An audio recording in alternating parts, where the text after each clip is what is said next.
Perfect. So my name is Sadie, and I am the project manager over at CVCA, and I am going to pass it over to Michael. Hi, I'm Michael Williams, Policy Director at the Child Abuse Prevention Center, and we operate the Coalition for Victims of Child Abuse, and we're always very gratified for this partnership. And I will hand it off to Brittany. You're on mute. Is that better? Yep. Good morning, everybody. My name is Brittany Zufelt, and I am also with the Child Abuse Prevention Center here in Sacramento, and I'm with Strategies Technical Assistance and here to help out and hang out today. And I will pass it over to Lucas.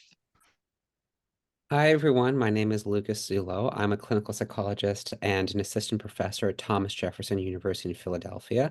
I'm also the clinical director of the David Farber Spire Center, a suicide prevention specialty center. Another hat that I wear is I used to be the training director of the UCLA Duke ASAP Center, part of the NCTSN National Child Traumatic Stress Network. And I still collaborate with the team there to conduct trainings on different trauma-informed, evidence-based approaches for youth suicide prevention for different healthcare organizations.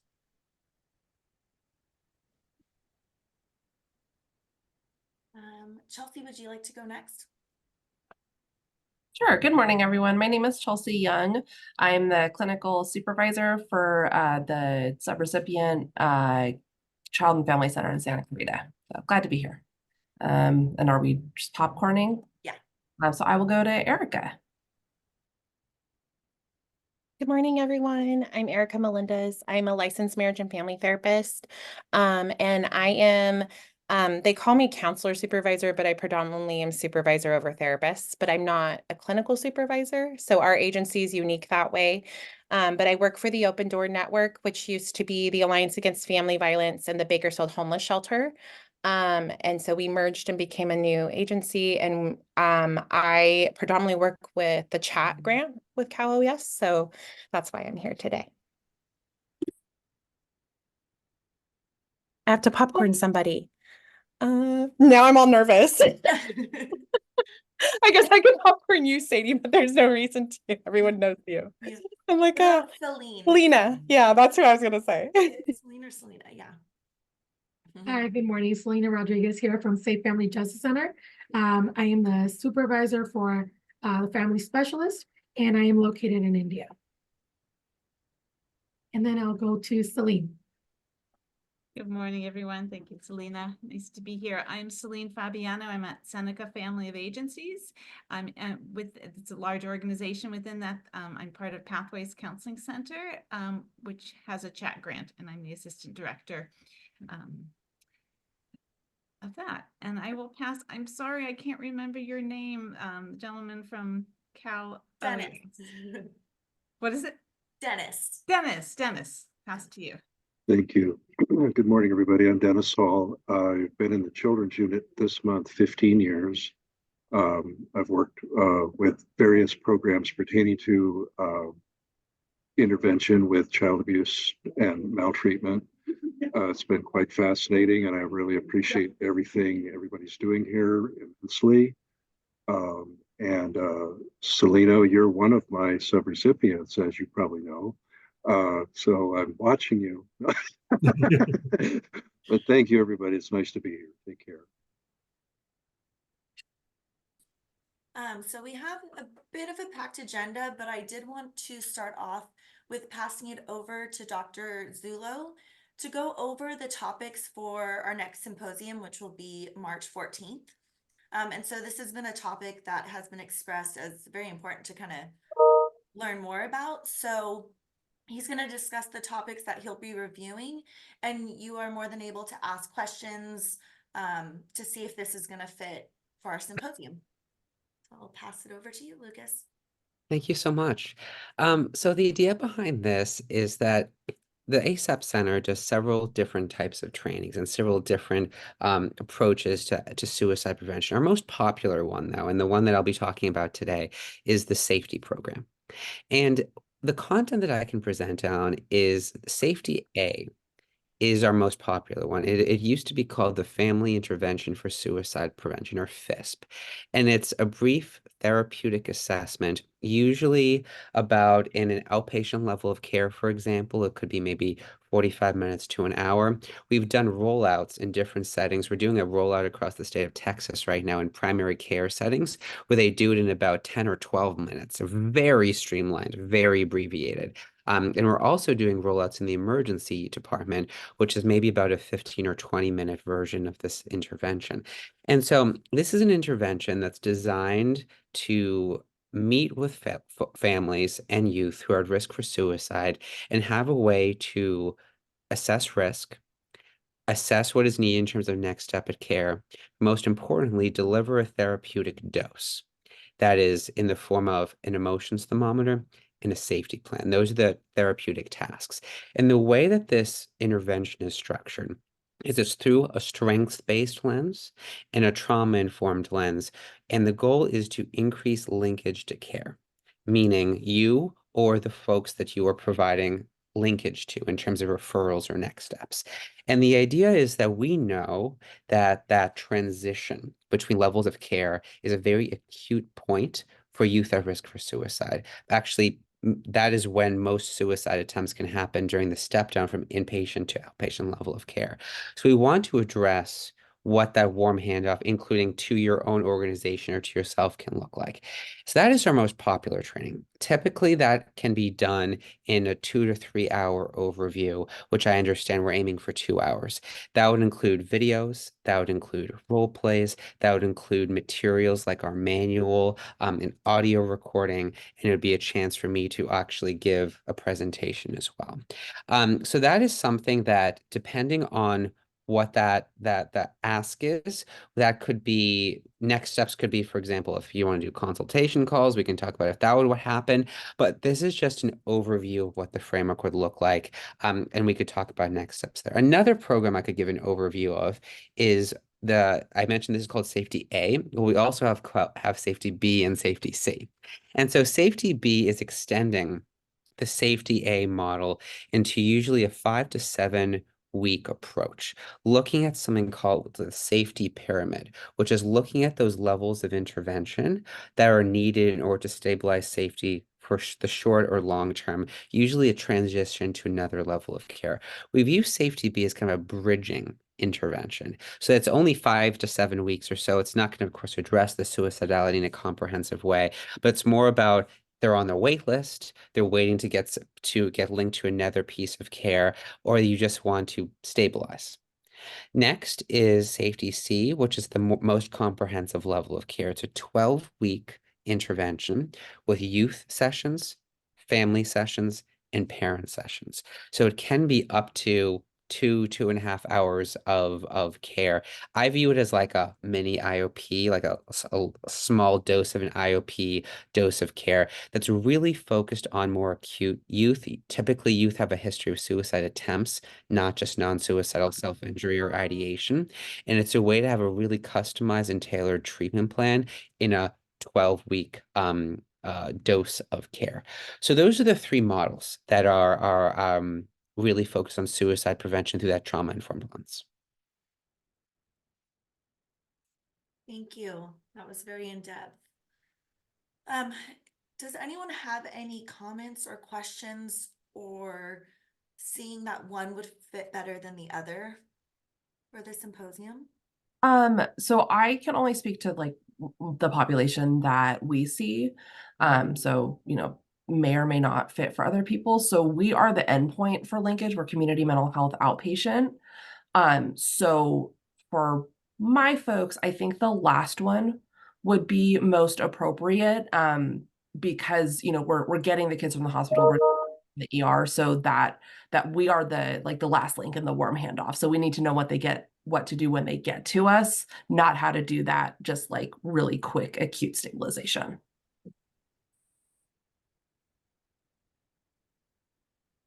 Thank you, Chelsea. We're in the same situation at our agency. Yeah, that our clinicians are providing longer term care, and yeah, we get referrals from hospitals and IOP programs. So yeah, the longer intervention would be helpful for us.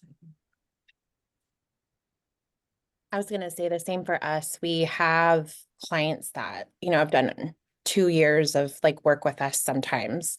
But I also think the other two in our agency setting would be helpful as well. But the long term seems like something that would be more helpful for my staff.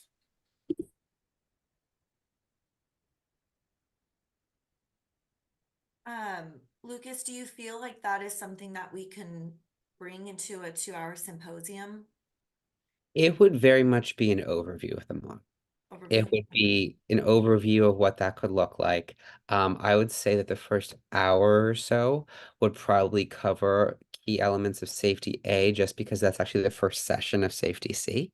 And so I would give an overview of safety A in the first hour.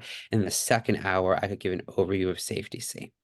I would say this would not really count as like a comprehensive training to the point where folks could then go off and practice the intervention, because especially for safety C, that is typically about 9 hours of training for that intervention. So we could give that overview, but to support, delivery, we then also have consultation calls as well. So this would just be kind of like here's a summary of what it could look like.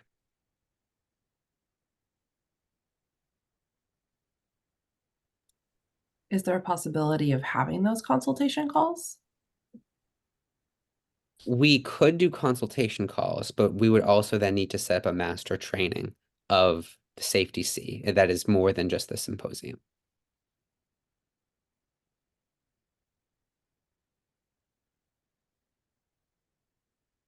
Yeah, I'm wondering, to the members, do you feel like an overview symposium of safety C would be beneficial?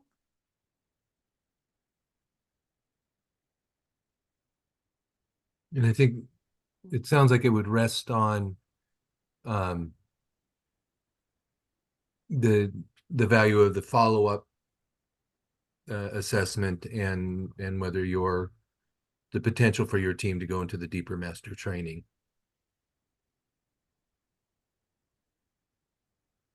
The way that I would probably frame this is that to attend the symposium, you're still going to learn key clinical skills and tools that could be generalized to families at risk for suicide. That's still very much going to happen. I just think that it would not be a situation where you could say you're practicing safety C, because that's just, a certain level of fidelity to a certain evidence-based approach that would not be captured in a 2-hour symposium. But I think from just clinical utility, I'd still be covering pieces of the interventions that could be adapted and used, just not to the point of saying you're doing a 12-week model. Just these are tools in your toolkit now.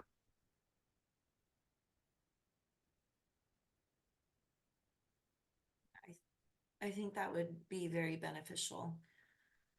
Is there any other questions that you would like to ask, Lucas? Or concerns?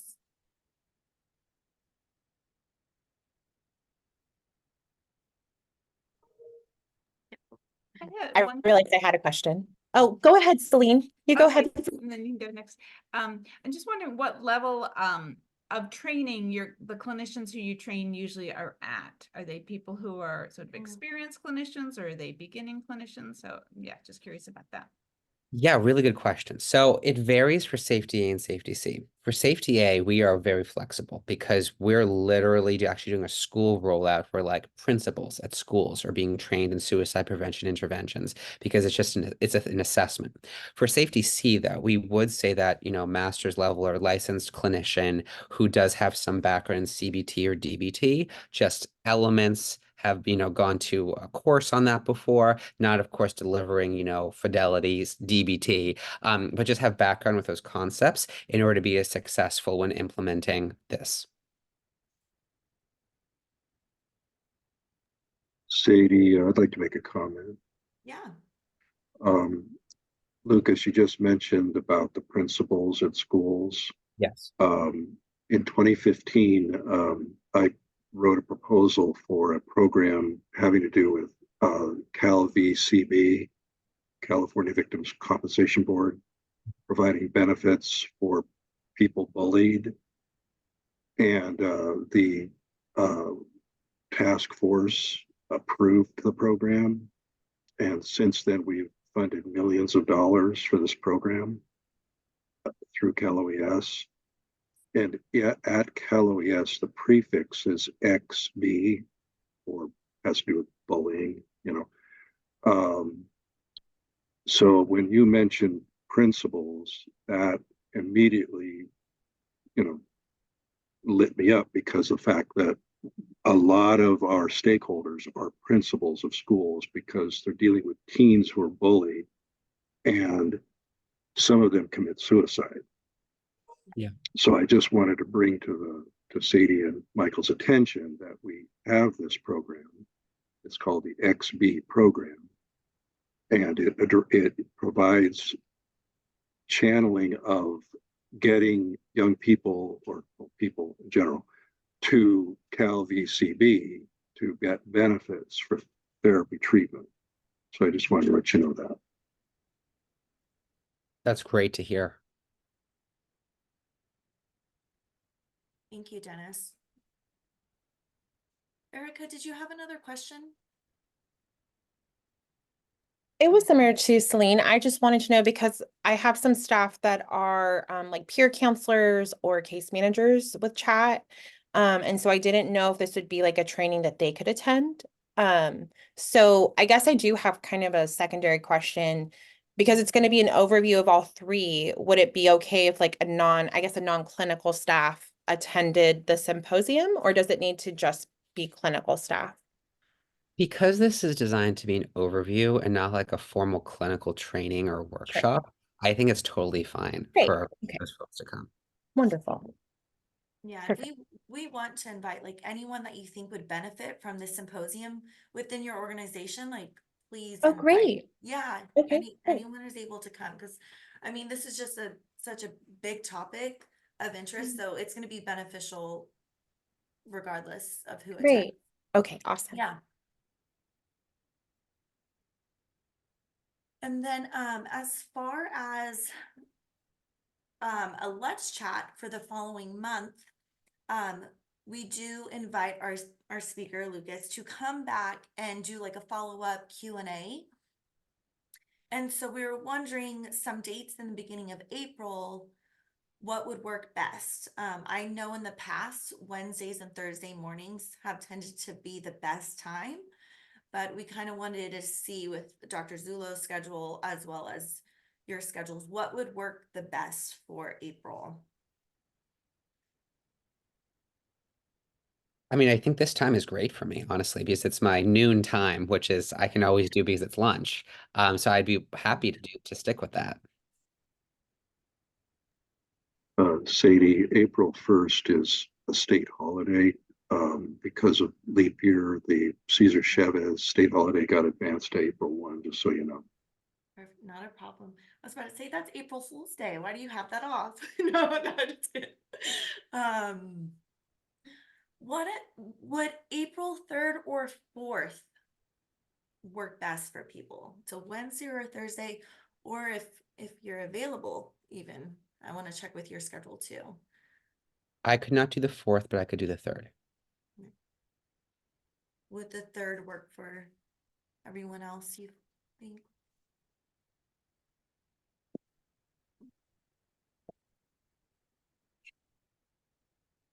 So we'll have the Let's Chat for April 3rd at 9 a.m.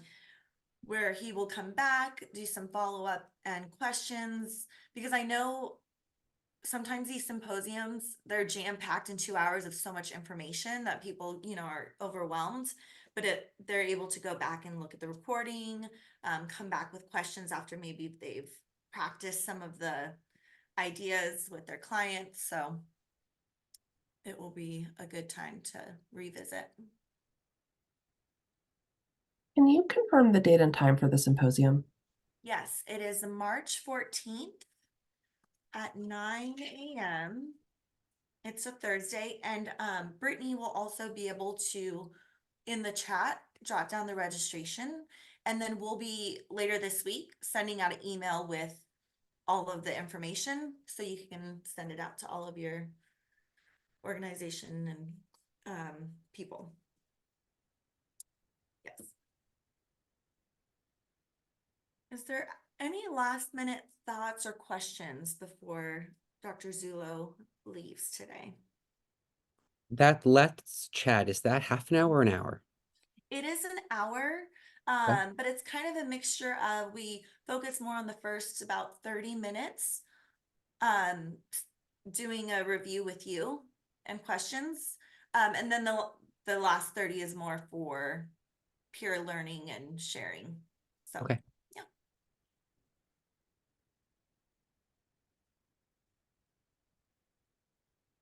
Oh, all right. Well, thank you so much for coming and speaking with us today on your lunch of all things. No, of course. Great to see you all, and I can't wait for the symposium in a few weeks. Take care. Thank you so much. Thank you. All right. Welcome, Anna and Heather. Thank you for joining. I know you jumped in a little late, but we met with our speaker for next month, March 14th. And he'll be discussing on the treatments. And I really hope it's going to be beneficial. I know it's kind of jam-packed and it's a lot of information for the 3 different treatments, but I think it will be helpful. Perfect. All right, so I am going to share my screen. All right. Perfect. Can you guys see that? Perfect. All right, so we just met with our speaker, Dr. Zullo. Next up on the agenda, we're going to talk a little bit about our structure of our advisory committee. I wanted to get some feedback from you all. And then we're going to discuss our future symposium speakers and topics. And then lastly, our Let's Chat future dates.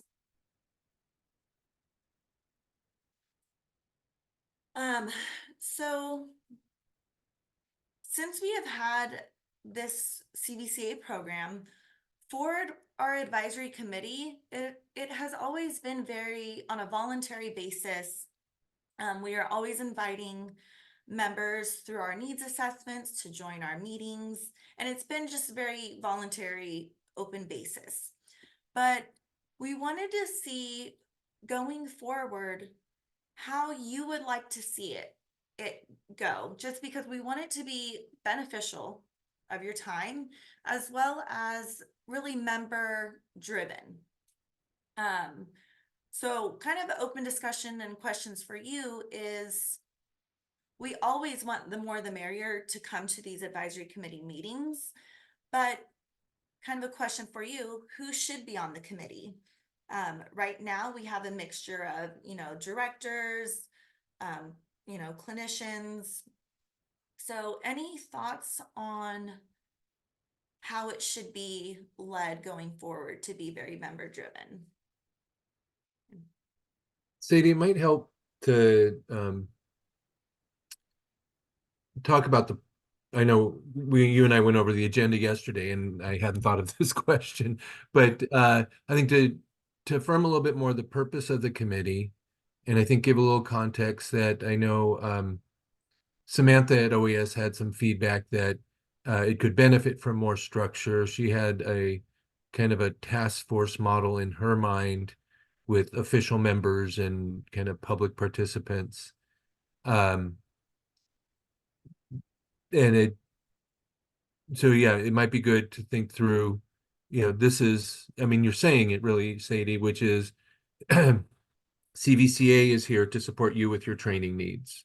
And with kind of within the structure we have, which is mostly Sadie's heroic efforts and then your leadership as a group, 4 symposiums a year, 4 Let's Chats in this advisory group, and our website are our major areas of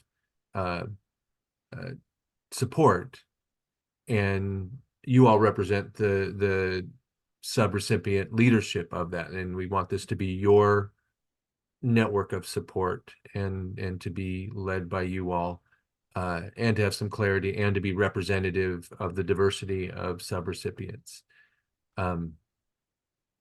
So yeah, so I hope that's helpful. To circle back to Sadie's question. What are your thoughts on all of these questions, and especially what makeup we want to ensure the group has, or if there's any structure we want to put into ensure a certain amount of representation and continuity?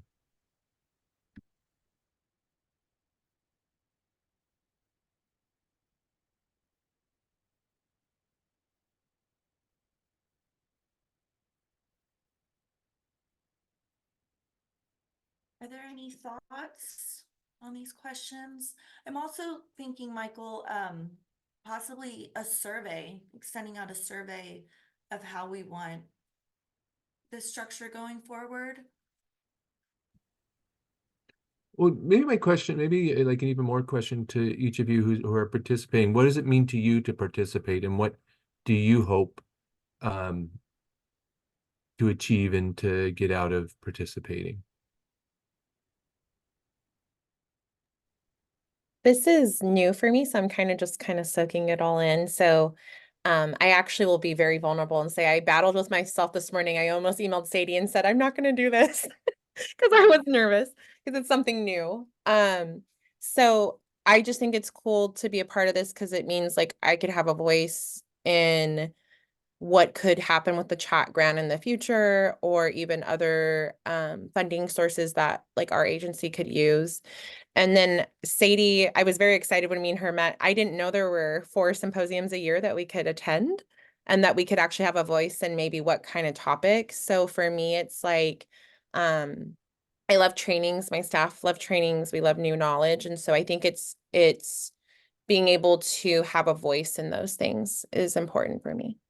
So, but I'm just new, so I'm gonna probably just kind of listen too. So. Yeah, and it is having a voice for the broader audience, because we have so many organizations throughout California and only so many people that are a part of the advisory committee, but it's coming here to discuss these bigger topics of what we should be bringing for the symposiums and for our Let's Chat to be beneficial to all the organizations that we have.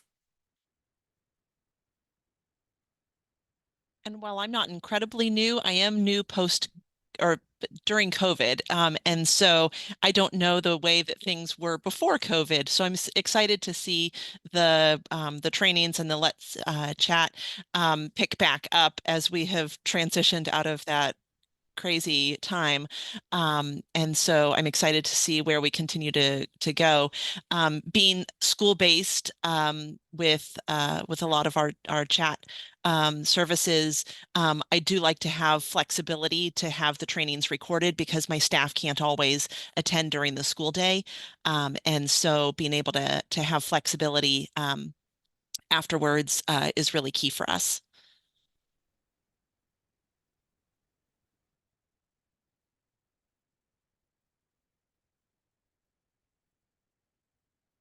Any other thoughts? Yeah, I can jump in. I appreciate this conversation. To be honest, I don't think I really have thought that much about what the purpose of the advisory committee is. I know I show up because, yes, like Erica, I really appreciate the symposiums, and it's very lovely to have some input about it. But I really hadn't thought about the fact that we were trying to represent all the other agencies. And to be honest, I don't even know what a lot of the other agencies are. So maybe that seems like that would be really important to have. I'm sure there's a list. I guess I've seen lists, but that seems like that it would be useful to spend some time thinking about what some of the other agencies' needs are if we are actually representing them. Yeah. And that's why I have been like meeting with each of them, doing these needs assessments to kind of figure out, because some are, in rural communities, very underserved communities that are seeing different things and need more support. And then other organizations are like, oh, we don't struggle with this topic, or you know, so it's trying to maximize giving resources to everyone for all of their needs.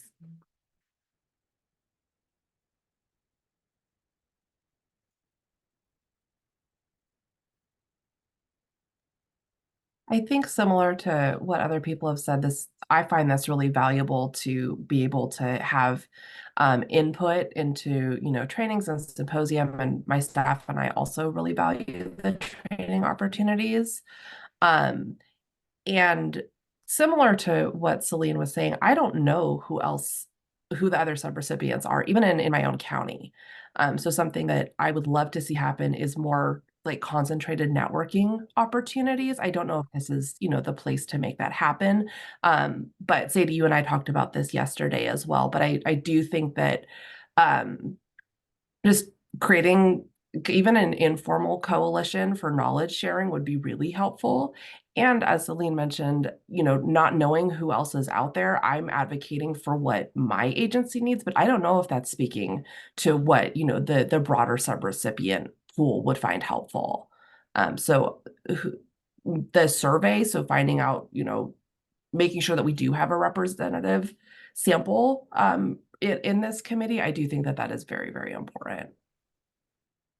Yeah, when we were talking yesterday, I was thinking like we do need to network more and know who all the subrecipients are. And we do have a list that I feel would be appropriate and acceptable to share.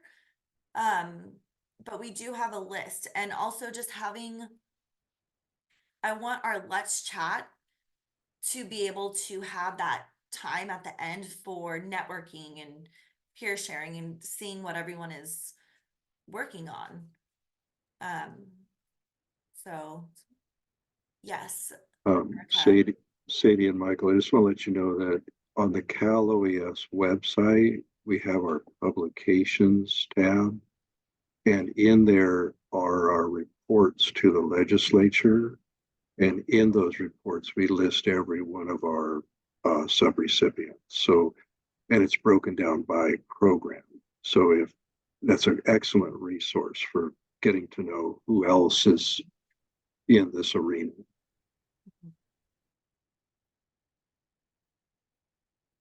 No, that's really helpful.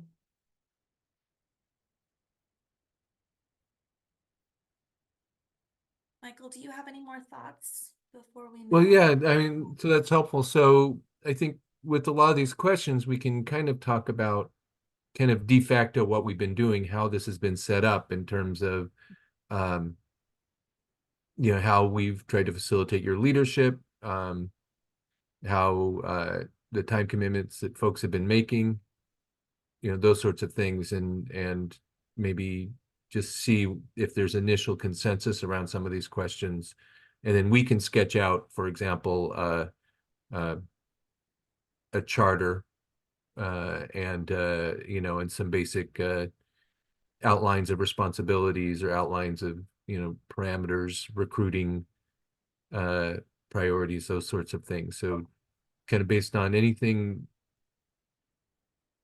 broadly. So I think we can describe how it exists now, get people's thoughts on what more to add, and then we can go back and draft up structured documents for your consideration based on what you say your priorities are. So as far as the frequency of the meetings, would it be beneficial for your time for it to be every other month? To review with our symposium speaker, go over topics for future symposiums. And it's been quarterly? Or Our has it been last every one other was in month? October, but I know that we would usually like to have one once every other month, unless you feel we should just do it quarterly. We can. No, I'm trying to remember what the existing structure is. I think it's every other month. Mm-hmm.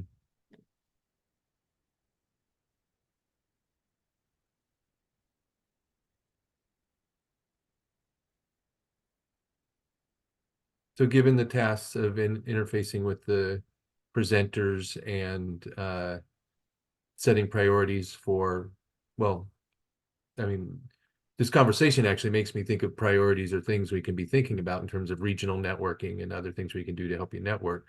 But given the balance of your time and the tasks of this group, does the existing structure of every other month work, even though we skipped a month, I guess, in there? Is that something you can make work and then we can review over time?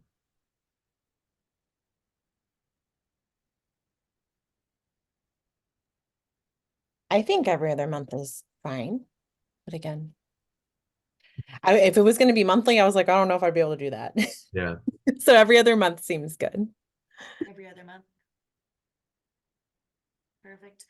And this isn't a must end all be all, but because we are very member driven and we want the organizations to have the higher voice, we've thought of a possibility of having a chair and a co-chair. But with that comes, you know, with the help of me coordinating the agenda and the meetings, but having a chair and co-chair really facilitating the conversation for the advisory committees. And so we wanted to see your thoughts on if this would be something that you would like to have for it to be more of a member focus. I was talking to someone in a needs assessment and I was like, what are your thoughts on, you know, being a chair or a co-chair? And they were like, oh, that's a scary, like, that's scary, you know? So I understand, and it seems like that would be a responsibility added to your already day-to-day. But with the frequency of every other month and working alongside me, what are your thoughts on it? Cindy, I think you are doing a fine job. Thank you. And I'm worried about continuity with agency representatives. And so if somebody is the chair or the co-chair and somebody changes within their agency, then does that leave this group without kind of like a central organizer, at a disadvantage when we've seen it, like kind of stop and start over the last little while. And so like it seems like we're finally in a groove of like, okay, we've got the let's chat, we've got the symposiums getting set back up, and so like it seems like we're in a good groove. No, thank you, Heather, for sharing. That is a very good point. And it's not that I don't want to run these advisory committee meetings. It's just it was the thought of like, okay, let's see how it would go if we did have a chair and co-chair. But I do not have any problem running it, but knowing that like there is a voice of members from, all throughout. So yeah. Yeah, I think, well, we would never, that's kind of our responsibility to keep the continuity and to keep the organizing going. So a chair or co-chair would be, I would imagine the additional duties would be just reviewing draft agendas with us and coordinating around any changes in dates and things like that, and then facilitating the meeting. A suggestion I have is to take a look at the Children's Justice Act Task Force. That would be through Samantha Clay. I used to be the manager of that, and we actually did provide travel funding so that people could travel. We would have a meeting in Northern California and a meeting in Southern California. We'd alternate, and we paid for the airfare, the lodging, the per diem, and everything. Now that was when I was a manager, but that was probably 15 years ago. But I would just recommend maybe asking Samantha about how the CJA task force is structured in terms of both support financially as well as how they handle, like the woman was saying about perhaps party leaves and what do you do, things like that. So Dennis, do you know what's the charter of the task force? Like what is its mandate? Primarily, what the CJA task force does is it's kind of like an incubator, meaning we look at proposals of essentially R&D to see to what extent it's like determining what the needs are. Mhm. So when I was managing it, it was forensic interviewing. That was a big part of our R&D. Currently, it's minors counsel. Um, so it's kind of an incubator. You know, Mhm. it's a pretty fascinating task force because it evolved. It's organic. It's very organic. Hmm. Yeah, it's really interesting. And I could see that potential for this group. This seems, I think the question, like even asking the question of what kind of structure, what kind of leadership do we want, kind of, I don't know if the right term is begs the question because that's overused, but kind of brings the question of it feels like the level of structure is almost good enough for what we're doing. Like it's, we have a pretty defined task, which is to make sure that our training offerings are relevant and accessible for participants in the network. And it doesn't feel like a task force. It feels very structured, and that sounds like it's some meaty stuff. Not that what we're doing isn't meaty, but like some big tasks that group has to do. Whereas, I mean, I would love it if I know it, our other network, which is more of an association, the California Family Resource Association, we have member leaders, but that it's a membership organization, a voluntary membership organization. It does seem like we ought to make an effort to make sure there's representation, you know, yeah, that there's representation, like, I'm gonna say no shade to LA, who's most of our population, our biggest population anyhow in my birthplace, but we got LA really well representing, and then a little bit more of a scattering from other parts of the state in this particular meeting. So I think doing something that enough structure to make sure we have a good cross section, and we have the members feel like, yeah, they're driving the conversation, I think is what we're after. And probably something a little more structured than just the if you want to do it, yeah, show up, and a little bit more structure about clearly I'm a member, I have these responsibilities, as long as I'm in this position, I have this term of service. And what do folks think?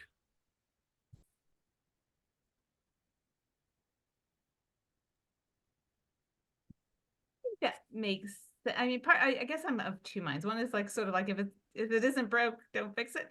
But because I feel like it's sort of been working, but I guess the whole representation question is a really good one. So and having a little more structure makes sense to me too. Just sort of, so I'm thinking a little bit more about what is my commitment, what is my responsibility.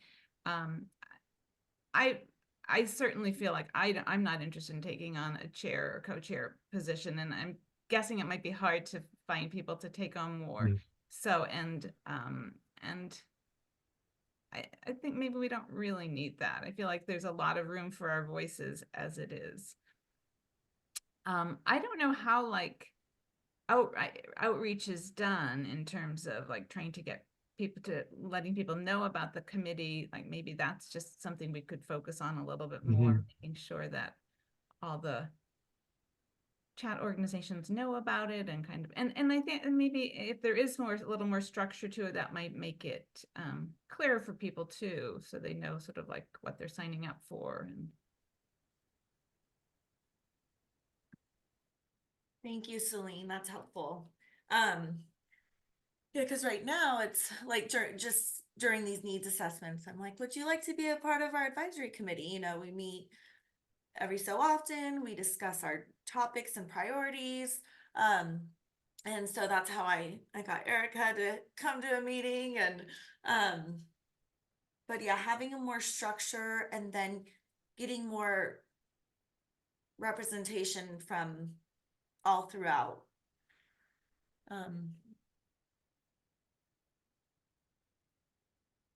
Any last thoughts on this before we move on, just for time's sake?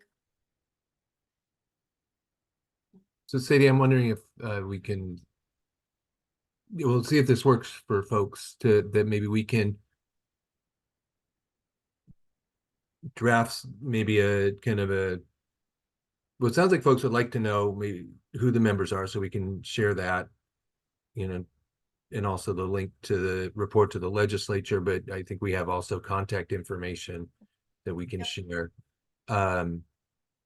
Maybe we can think through an assessment of who the members are and kind of where there may need to be more representation, just kind of the beginnings of a recommended outreach plan. And then committee job description for folks to look at next time. Does that work for folks?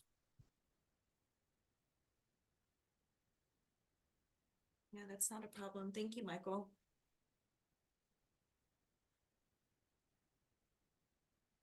All right, let me get this. So I wanted to briefly talk about symposium speakers and topics. We have our next one with Dr. Lucas Zulo next month, which we are excited about. But we have had some very common themes from member input and through doing these assessments of like what people want these symposiums to be on.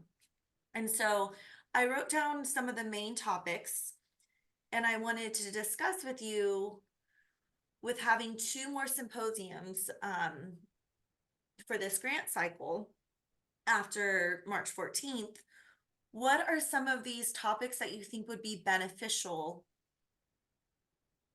as a whole? So these are the common themes: working with children with co-occurring diagnosis, intellectual disabilities has come up over and over again. And so I feel like this is a good topic to get some evidence-based treatments work on.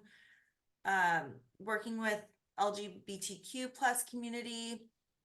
And then another big one is like movement, play, and art therapy, especially with the younger kids who are nonverbal. So this was something I wanted to bring back of conversation, just because I know that last year we were talking about having a speaker come, and she ended up, falling through, and she has a very busy schedule for 2024. So we are not able to have her present, but I can definitely find a speaker for that topic if you think. But any thoughts right now on what, if we can narrow some of these down? Any thoughts? I think the first topic and the third topic, the ones that you just kind of briefly mentioned, are the hardest to find other trainings on. And so whether I'm looking on PESI for DVDs for our staff to enhance our professional development, the co-occurring diagnoses of autism and ADHD, and working with kiddos who are nonverbal, or utilizing some of those art interventions, or not other than talk therapy. I think those are the hardest to find trainings on, and so I would love to see more training availability on those topics. Thank you, Heather. I second that. Perfect. I agree too. And I know some of these topics I had shared with you as well, Sadie. I would like to maybe have someone that has a perspective of like more of the neurodiversity framework versus the older framework of autism and ADHD. and just kind of like what neurodiverse affirming therapy is starting to look more like versus like the traditional ABA therapies or just medication or things like that. And then the same with I agree. I've had to dig to find trainings on play. I'm versed in sand play and I had to really dig for that. So the play and the art therapies. And then I think I personally had brought up the LGBTQ population because we work in Kern County, it's very conservative in the Valley. And so we don't have a lot of trainings like that in this area at all. So I think it would be really, those ones would be awesome.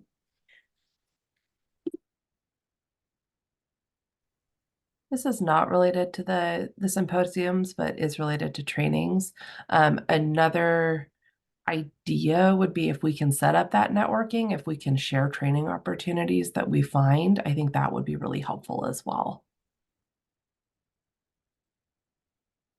Thank you. That is very helpful, Chelsea.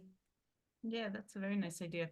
I would second what people have said, in terms of, especially for us, trainings 1 and 3, but, and yeah, working with neurodiverse populations, I think would be really helpful.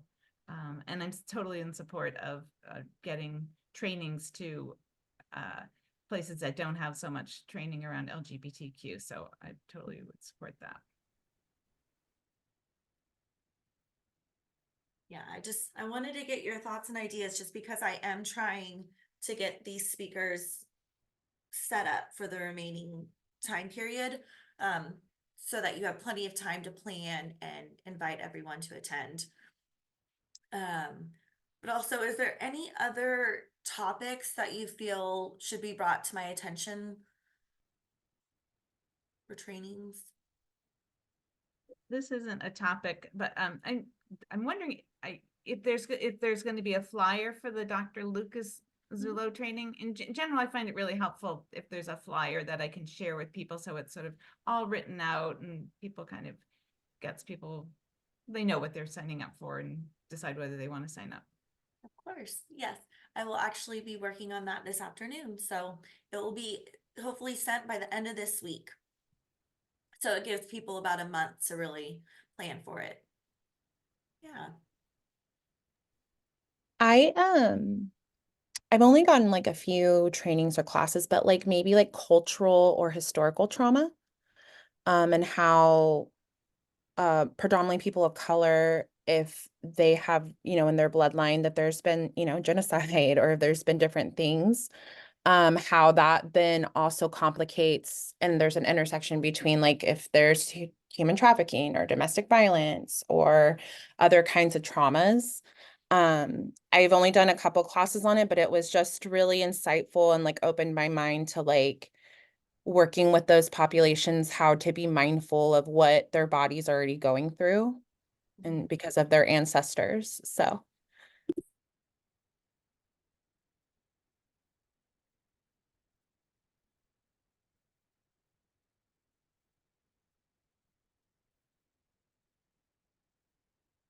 Right. Well, thank you so much for giving your insight on these topics, and definitely at our next advisory meeting, we'll hopefully be able to meet our speakers for the remaining of the grant and narrow in those.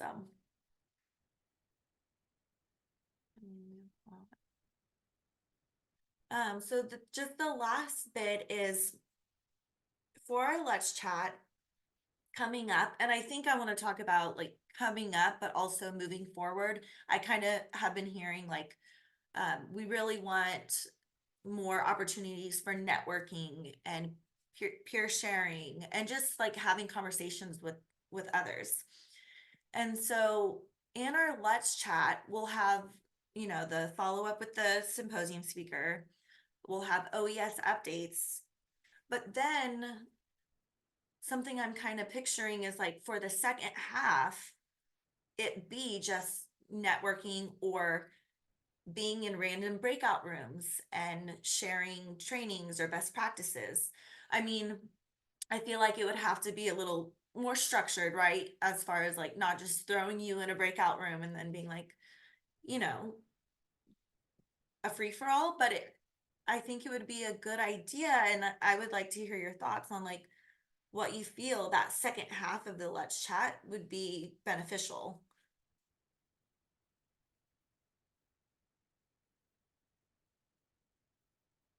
Bye, Erica. Thank you so much. Thank you guys. Have a good day. I'll see you guys soon. See you soon.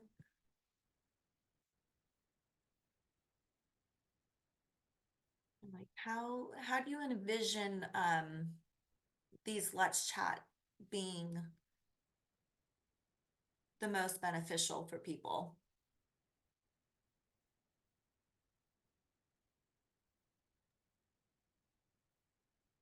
Yeah, and if these are intended kind of to be our support for our community of practice.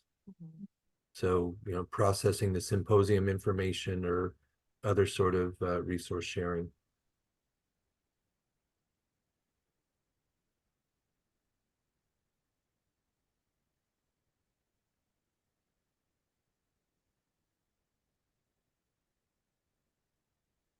I imagine for the next one, I imagine this is part of the OES updates, but we did get an email talking about sort of the big drop in victim funds. And so I think I certainly would like to hear more about that and kind of what the implications of that are. And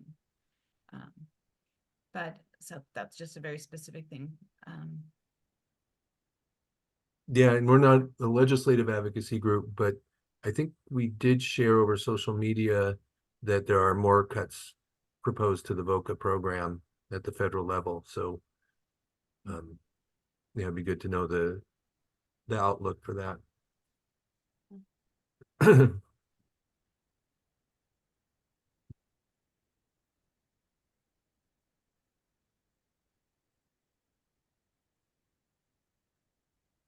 Any other thoughts of how we should structure the networking kind of conversation?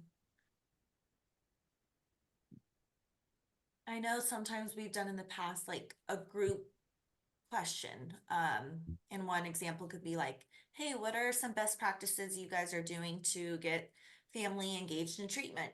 And then kind of bounce ideas or thoughts off of each other. But more of, I'm thinking I want it to be more networking and sharing. So I think like breakouts by region or even type, like suburban versus urban versus rural, might be helpful. But Michael, you mentioned there's a lot of folks in LA County and we're overrepresented, and I would love to know who those other overrepresented folks are because I can't find them. Well, and I think I was kind of talking actually on this call, but I think I was thrown by Erica's Lakers jersey. But Oh no, yeah, she's making too. So we'll claim her, but not quite.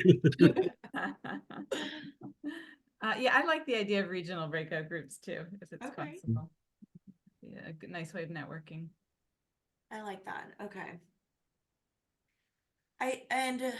I'm going to be able to send you the list of all the organizations, but I think I will take a look and discuss with Michael, like how exactly we'll break it up by region, because everyone is so spread out throughout. I mean, there's about what, 64, 65 organizations, but it's, if I put them all on a map, it's very place. So and I think Chelsea yesterday was explaining, like, I'm in LA County, but like, area one or, so I'm like, oh my gosh, there's so many. Yeah, the urban rural also speaks. Like I think of, there's the city of LA, then there's Antelope Valley. There's the cities of Riverside and San Bernardino, and then there's all the rest of those counties, which are very different. Okay. Right. So regionally, Stockton might be, considered sort of Bay Area, but definitely not San Francisco issues. going on here in Stockton and San Joaquin County. So putting Stockton and San Joaquin County maybe more in alignment with Kern County might be more appropriate. Right. Like Central Valley-ish. Yeah. Yeah. I really appreciate all of this conversation. It's given me a lot of thoughts of like moving forward, how we can really make our Let's Chats, our symposiums, and our advisory committee just better. So there's a lot of things to sit and think about, but I really enjoy this conversation. So I appreciate your time today. Yeah, I think we have a lot to work with. Yeah. Is there any last thoughts or questions or concerns? Well, thank you so much for coming today. This will be recorded, but also look out for a flyer. We'll be creating it for the symposium next month. Thank you so much, everyone. I've got to run. Yeah. Everyone, have a good one. Thank you so much. Thanks. Great to see you all.